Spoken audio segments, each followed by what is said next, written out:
Well, it's a little bit loud right now in this home on Pritchard Street in Brookhaven because the alarm system is going off, but there is no power to the house. And while it may not look like it, this is a little girl's bedroom. Troy Douglas says that his daughter was asleep on the top bunk of the bed when this tree came crashing through the ceiling into the room. It damaged most of the house. But Douglas says that it's only by the grace of God that his family is safe.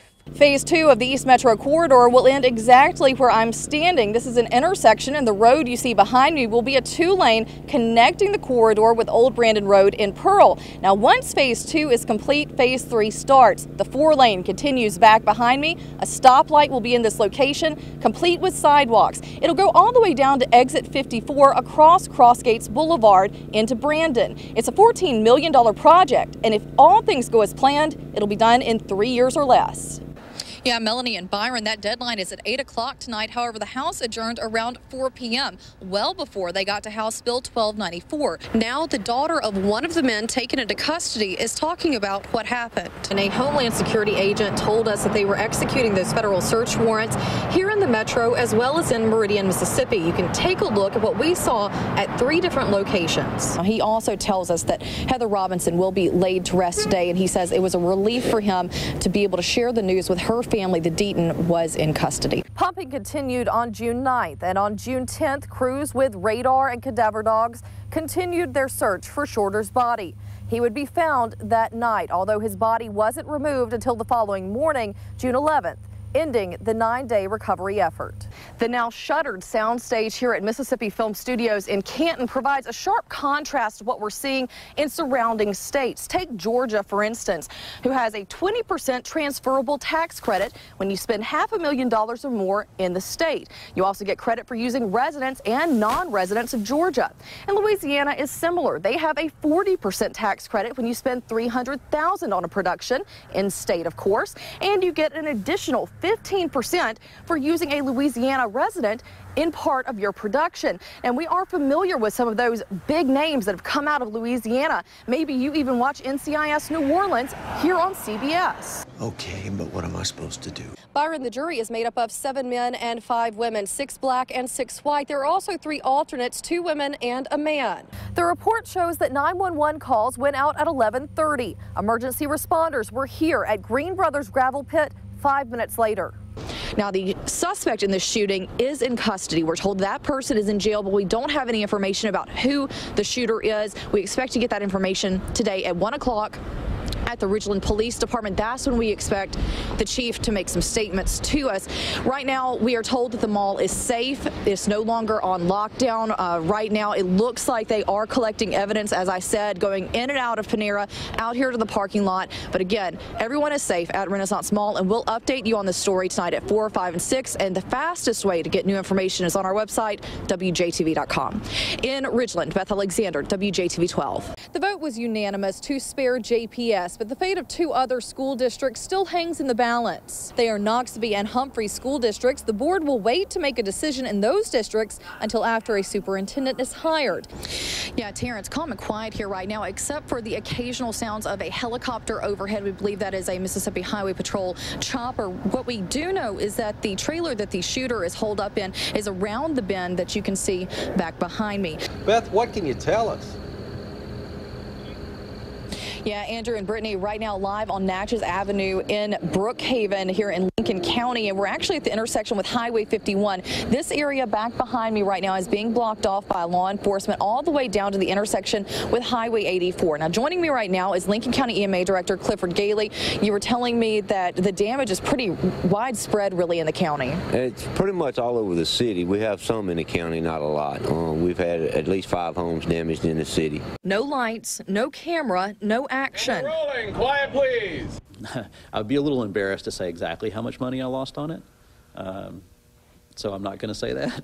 3 years after leasing this 36,000-foot soundstage, the doors closed at the end of September. Rick Moore, president of Mississippi Film Studios, also owns iVox Entertainment and Mad Genius in Ridgeland. He was the leasee, a producer with a bevy of credits to his name. The soundstage was a great investment at the time. There was a lot of momentum. There was a lot of support from the government as well as private. But that changed in March when the Senate failed to pass House Bill 711 to extend an existing 25% tax rebate to filmmakers from out of state through 2020. We're still kind of what we consider the startup phase of the industry. And there's a lot of expense that comes with the startup, and that's what the legislature was seeing is, some of the expenses that perhaps were being incurred. Senator Joey Fillingane, chair of the Senate Finance Committee, has a different perspective. While he had in the past supported the rebate, he didn't this year because of state budget constraints. And we found that of every dollar that we were spending towards a film tax rebate credit in that incentive package, we were only getting 49 cents of that dollar back. Fillingane believes the money could be better spent.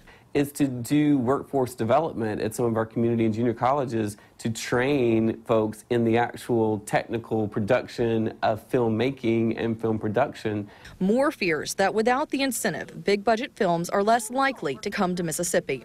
A matter of fact, I have a crew right now that they opted not to shoot in Mississippi because they couldn't get enough incentive. They're actually going, I'm sending them to Serbia for a month and a half. The now shuttered soundstage here at Mississippi Film Studios in Canton provides a sharp contrast to what we're seeing in surrounding states. Take Georgia, for instance, who has a 20% transferable tax credit when you spend $500,000 or more in the state. You also get credit for using residents and non-residents of Georgia. And Louisiana is similar. They have a 40% tax credit when you spend $300,000 on a production, in state, of course, and you get an additional 15% for using a Louisiana resident in part of your production. And we are familiar with some of those big names that have come out of Louisiana. Maybe you even watch NCIS New Orleans here on CBS. Okay, but what am I supposed to do? We actually were a cash rebate incentive here, which was more attractive than Louisiana in a lot of ways because they had to sell tax credits.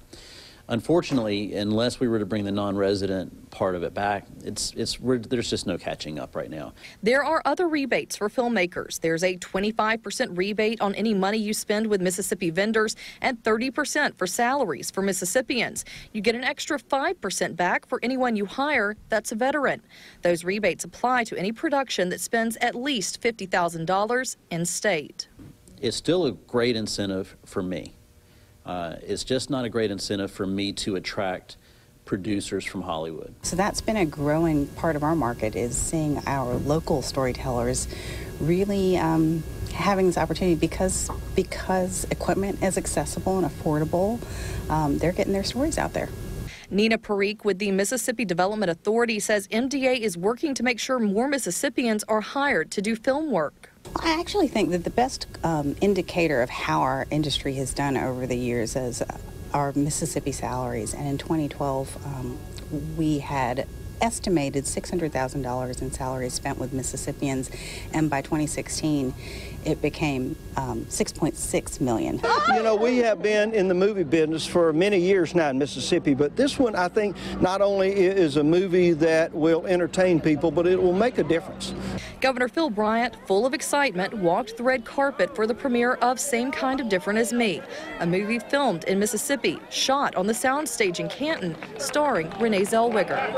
It's just I can breathe when I land in Jackson. I never want to leave. Last year we made about 15 movies, the year before about 19, so we incentivize movies to come here, and they have the perfect state to be able to come. I mean, if there's any venue from an ocean to the Mississippi Delta to Jackson that you can come and help do this. And while we wait to see how many people come from other places without the rebate in place, there's a confidence that Mississippians, at least, will continue to create. 2 films, one in the Delta and one on the coast, just wrapped production. 2 television shows are currently filming. Someday, the soundstage may be used again, and Rick Moore will move on. Now I can get back to what I really want to do, which is make movies myself. I mean, that's what we've gotten the business for. Not necessarily to just cater to the masses, but to try to create content that gets people excited. And I think that we're in a really good place to do that. Reporting in Canton, Beth Alexander, WJTV 12.